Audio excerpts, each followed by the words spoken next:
कीमोसिलेक्टिव है। हम ये भी जरूर डिस्कस करेंगे हर रिएजेंट के साथ कि कौन कीमोसिलेक्टिविटी ज्यादा शो करता है और कौन कीमोसिलेक्टिविटी ज्यादा शो नहीं करता। तो लिथियम एल्यूमिनियम हाइड्राइड मोस्टली जितने भी इलेक्ट्रोफिलिक टाइप के हमारे पास फंक्शनल ग्रुप हैं उन पे रिएक्टिव होता है, उनके साथ रिएक्शन करता है। सो ये नॉन कीमोसिलेक्टिव टाइप का हमारे पास रिएजेंट है।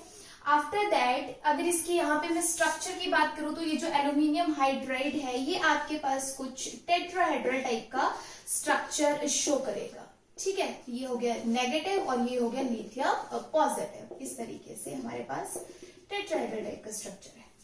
अब न्यूक्लियोफिलिक अगर रिएजेंट है, इसके पास हाइड्राइड अगर प्रेजेंट है तो इसके साथ आपने ध्यान रखना है कि सॉल्वेंट किस टाइप का होना चाहिए। सो एक बात ध्यान से नोट कर लीजिएगा इसको कि जब भी आपके पास हाइड्राइड टाइप के रिएजेंट्स होते हैं उसके साथ कभी भी पोलर प्रोटिक सॉल्वेंट नहीं लिए जाते। ओके, हाइड्राइड टाइप के रिएजेंट के साथ अगर आप पोलर प्रोटिक सॉल्वेंट लेंगे, आपको अंदाजा होगा इस बात का कि सॉल्वेंट आपके पास मेजरली दो कैटेगरीज में डिवाइड है, one is polar and other one is non polar, right. तो जिनमें पोलैरिटी होती है, इलेक्ट्रोनेगेटिविटी डिफरेंस देखने को मिलता है, वो हमारे पास पोलर है। अब पोलर भी फर्दर दो कैटेगरीज में डिवाइड है हमारे पास, ए प्रोटिक एंड प्रोटिक। जो हमारे पास H प्लस इजिली डोनेट कर सकते हैं दे आर प्रोटिक, और जो H प्लस इजिली डोनेट नहीं करते हैं हमारे पास या डोनेट करते ही नहीं है वो ए प्रोटिक की कैटेगरी में आते हैं। यानी पोलैरिटी रहती है बट H प्लस डोनेट नहीं करते हैं।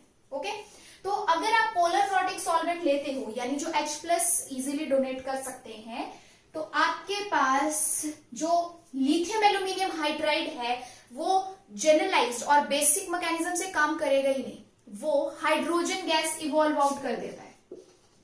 H नेगेटिव हाइड्राइड से मिलेगा, H पॉजिटिव यहां से मिलेगा, तो हाइड्रोजन गैस इवॉल्व आउट हो जाएगी और ये वापस से न्यूट्रल फॉर्म में आ जाएगा। तो इसे फिर एक्टिवेशन की जरूरत पड़ेगी हाइड्राइड डोनेट करने के लिए। तो हमारे पास पोलर प्रोटिक सॉल्वेंट नहीं लिए जाते ताकि डिस्टर्बेंस क्रिएट ना हो। इस तरीके की क्या यूज किए जाते हैं, ए प्रोटिक सॉल्वेंट्स, पोलर ए प्रोटिक सॉल्वेंट्स लाइक ईथर। इस तरीके के सॉल्वेंट्स हम यूज करते हैं लिथियम एल्यूमिनियम हाइड्राइड जब रिडक्शन के लिए यूज किया जाता है तो। ओके, अब फर्दर हम बात करेंगे इसकी मैकेनिज्म की, क्योंकि हमने यहाँ पे जस्ट प्रॉपर्टीज की बात करी है कि ये हमारे पास ऑलरेडी न्यूक्लियोफिलिक होता है तो किसी एक्टिवेशन की जरूरत नहीं है, नॉन कीमोसिलेक्टिव है, क्योंकि आप अभी देख चुके हो कि इतने सारे फंक्शनल ग्रुप, हमने नंबर ऑफ फंक्शनल ग्रुप्स यहाँ पे लिखे हुए थे और लिथियम एल्यूमिनियम हाइड्राइड हर किसी के साथ अलग अलग मैकेनिज्म के साथ रिएक्शन कर रहा था। क्यों? क्योंकि ये हमारे पास एक स्ट्रॉन्ग बेस या फिर आप कह सकते हो एक स्ट्रॉन्ग न्यूक्लियोफाइल की प्रॉपर्टी शो कर रहा है यहाँ पे।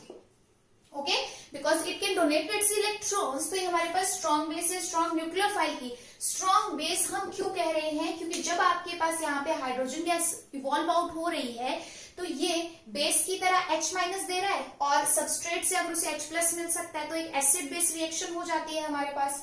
और न्यूक्लियोफाइल की बात आप देख ही रहे हो कि सब इलेक्ट्रोफिलिक सेंटर पे ये न्यूक्लियोफाइल वाला न्यूक्लियोफाइल की तरह अटैक कर रहा है, अपना हाइड्राइड डोनेट कर रहा है, राइट।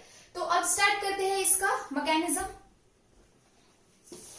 मैकेनिज्म में हम सबसे पहले एल्डिहाइड और कीटोन की बात करेंगे। सबसे सिंपल जो हमारे पास फंक्शनल ग्रुप है हम उनके साथ रिएक्शन स्टार्ट करेंगे। ओके, देखिए ये हमने यहां पे लिया एक कीटोन और कीटोन के साथ है लिथियम एल्यूमिनियम हाइड्राइड। अब लिथियम एल्यूमिनियम हाइड्राइड में हमें मालूम है कि ये जो हमारे पास कार्बोनिल सेंटर है इस पे ऑक्सीजन की इलेक्ट्रोनेगेटिविटी कार्बन के कंपैरिजन में ज्यादा है, तो ऑब्वियसली इस पे पार्शियल नेगेटिव चार्ज, इस कार्बन पे पार्शियल पॉजिटिव चार्ज। तो ये सेंटर हमारा कैसा है, इलेक्ट्रोफिलिक।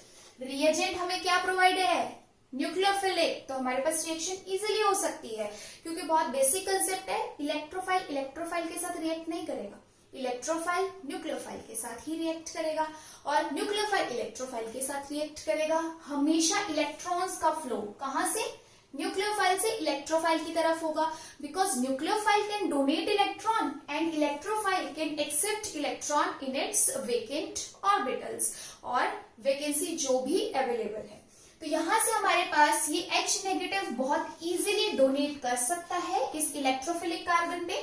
जैसे ही यहाँ पे इसने H नेगेटिव डोनेट किया, हमारे पास ये आ गया एक H और ये बन गया O नेगेटिव।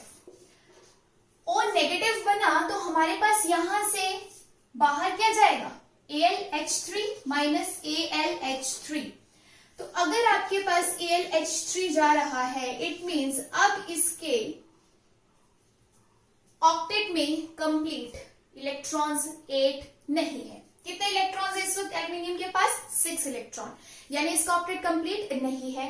दैट्स वाई मैं इसका ये जो वेकेंट p ऑर्बिटल है यहाँ पे आपको शो कर रही हूँ। तो ये O नेगेटिव ये यहां से इसके वेकेंट p ऑर्बिटल में अपने इलेक्ट्रॉन्स देगा फॉर स्टेबलाइजेशन, राइट। अगर आप यहां बात करो तो यहाँ पे क्योंकि एल्यूमिनियम पे नेगेटिव चार्ज था, फॉर्मल चार्ज यहाँ प्रेजेंट था, तो इसने डोनेट कर दिया। जब ये न्यूट्रल फॉर्म में आ गया तो अब इसके पास एक वेकेंट p ऑर्बिटल है जहां ये इलेक्ट्रॉन एक्सेप्ट कर सकता है, राइट। तो हमारे पास ये एक लुईस एसिड की तरह काम कर रहा है। अभी इसने इलेक्ट्रॉन एक्सेप्ट कर लिए और ये बन गया R, this is H and O, AlH3। अब देखिए एल्यूमिनियम के फिर से 8 इलेक्ट्रॉन्स कंप्लीट हो गए, 4 बॉन्ड्स बन गए, तो इस पे फिर से क्या आ जाएगा, नेगेटिव चार्ज, राइट। अब नेगेटिव चार्ज अगर आ चुका है तो ये फिर से हाइड्राइड डोनेट कर सकता है। तो फर्दर हमने सपोज एक और कार्बोनिल सिस्टम लिया, अगर एक और कार्बोनिल सिस्टम लिया तो इसने उस पर अटैक किया, ये बना फिर O नेगेटिव। तो हमारे पास क्या होगा, ये R, यहाँ पे ये था H और H and after that O, Al, और अब हमारे पास है यहाँ पे H2 और जो सबस्ट्रेट साथ में प्रेजेंट है वो हमारे पास क्या बना, R, O negative, H and H, ठीक है। यहाँ पे मैं सर्कल कर रही हूं उन हाइड्रोजन को जो हमारे पास हाइड्राइड की फॉर्म में आ रहे हैं, ठीक है जी। अब इस O नेगेटिव को स्टेबलाइज होना था, इस एल्यूमिनियम ने अपना हाइड्राइड डोनेट कर दिया था, तो अगेन ये न्यूट्रल फॉर्म में आ चुका है, 6 इलेक्ट्रॉन्स अब इसके पास, तो वेकेंट p ऑर्बिटल रहेगा।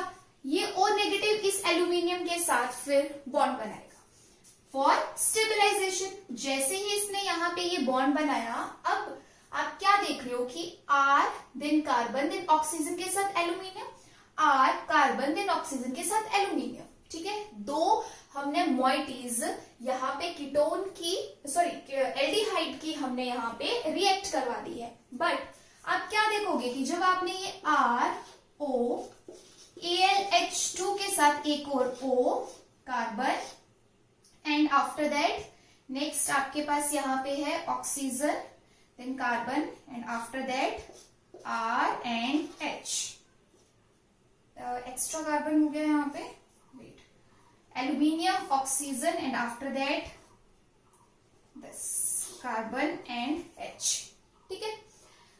अब फिर से एल्यूमिनियम पे क्या आ जाएगा, नेगेटिव चार्ज। तो कहने का मतलब क्या है कि एक लिथियम एल्यूमिनियम हाइड्राइड को अगर सबस्ट्रेट मिलता जाएगा और वो एक्टिवेट होता जाएगा, बार बार उस पे नेगेटिव चार्ज आता जाएगा, तो वो 4 मॉइटीज को, एक इक्विवेलेंट लिथियम एल्यूमिनियम हाइड्राइड का 4 मॉइटीज कार्बोनिल सिस्टम को रिड्यूस कर सकता है, क्योंकि इसके पास हाइड्राइड प्रेजेंट है। तो अगर यही मैकेनिज्म फर्दर होता जाएगा तो आपके पास इस तरीके का R O Al and after that एक हाइड्रोजन रह जाएगा, ठीक है, और 1 2 ये O। तो मैं यहाँ पे क्या कर रही हूँ, इनको अलग अलग लिखने की बजाय मैंने इसको यहाँ पे 3 कर दिया है, ठीक है। अब 3 रहेगा तो एल्यूमिनियम के पास अब फिर से 3 बॉन्ड यहाँ बन रहे हैं, यानी एक और अगर इस तरीके की हम यहाँ पे मॉइटी रखते हैं तो हमारे पास एक और रिएक्शन हो जाएगी रिडक्शन की, एक और सबस्ट्रेट जुड़ जाएगा साथ में, तो एल्यूमिनियम पे आ जाएगा नेगेटिव चार्ज। अगेन ये हाइड्राइड को किसी और सबस्ट्रेट के लिए यूज कर सकता है एंड फाइनली आपके पास होगी हाइड्रोलिसिस, और हाइड्रोलिसिस की प्रोसेस में फिर हमारे पास